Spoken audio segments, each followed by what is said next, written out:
Actually po kung makita ninyo no na nagpagawas na og direktiba nga tuwang Secretary Dizon regarding sa pag-fast track sa tuwang underpass.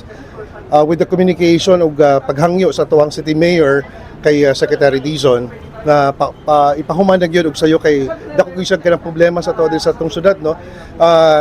Kagahapon adunay panagtapok sa tuwang mga telcos, water district, Socoteco, uban pa may tungod sa tuwang underpass.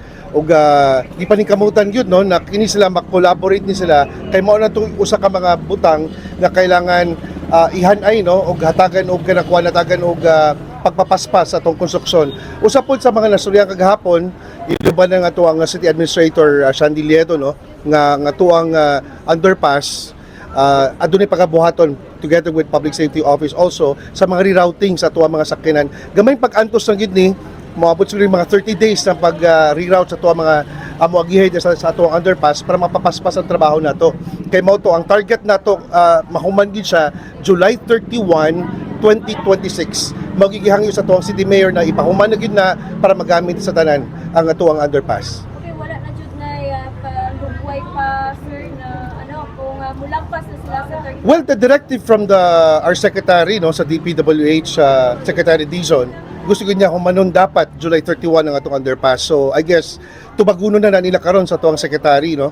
Ang kapaspason sa trabaho although kita diri sa local government unit nagapalingkamot kita kung unsa mga agencies na dapat hatagan natong panawagan no para mahumandayon ang atong underpass. Again, nagtapo kagahapon ang atoang mga telcos ang water district ipatawag po nato para mapapaspas ang trabaho dira sa tuwang underpass.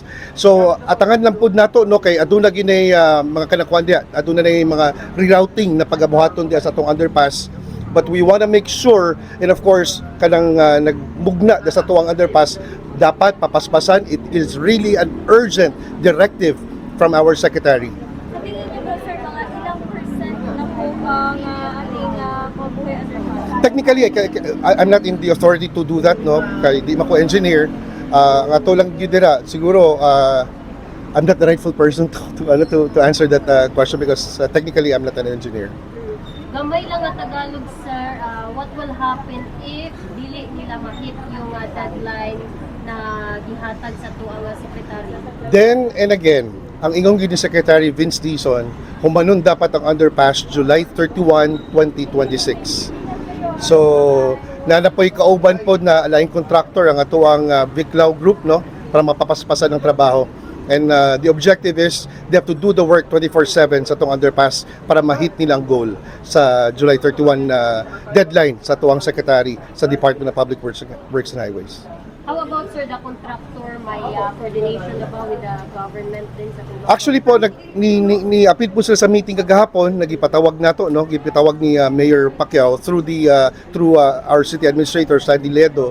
Bago ito giningon nga na directive kabaw naman po sila na ipadala pong tao po si Secretary dinhi para pakatutukan ang maong proyekto na dugay na ginapag-antos sa mga tagjensan anang atuang underpass.